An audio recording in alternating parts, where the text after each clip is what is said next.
шүкір. Бір маңызды кездесуге барып жатырмын, бір керемет жанмен кездесуге барып жатырмын. Күтіңіздер, алыстамаңыздар. Бүгін мынандай қыздармен жолығып жатқан шығармыз, не қыса. Бұл кісілер подарка келген сразу машинаға барып тығып қойдым подаркамды. Жүде сондай пайда күнен болсаң.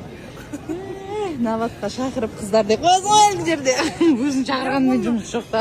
Ол босамайды ғой. Сразу десте. Азанмен тұрып, неғып атсыңдар, қояныңдар деген соң. Сыңарыммен кездесіп жатырмын деп қойыншы. Мен қабылдап жүрттім бәрі. Егізіңіз ба, егізіңіз ба. Жеп қойды ғой. Иә. Өткенде Ақерке сыңарым деп жазған ғой. Барлық адамдар бізді қатты ұқсатады. Сонымен бір сәті түсіп Астанаға көшіп келіп жатыр міне. Ақерке, мен оқырмандарыма не айтасың деп қояды кейін. Астана погодаларыңа ғашық болдым. Қыста қалай екенін көреміз енді. Қыс жылынып кеттік Қыста жылап Шымкентке қайтып келмеймін. Қалай ұқсаймыз ба? Біз ұқсаймыз, бірақ мен көзім көк. Сразу айтып қояйын.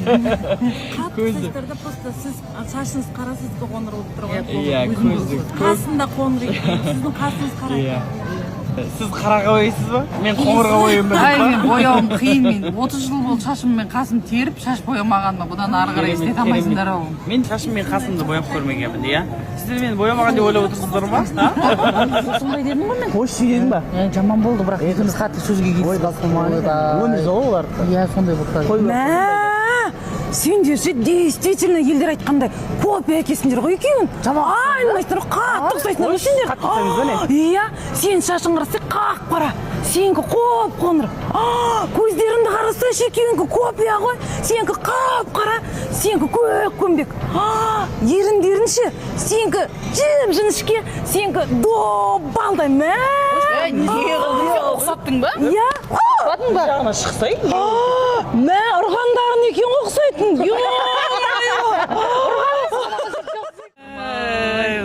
Не деген енді, не деген. Отырыс. Иә, отырыс. Ана өшікті 2х-пен айттық қой. Ой, қойшы өсек айтқан жоқпыз ғой, құрсын.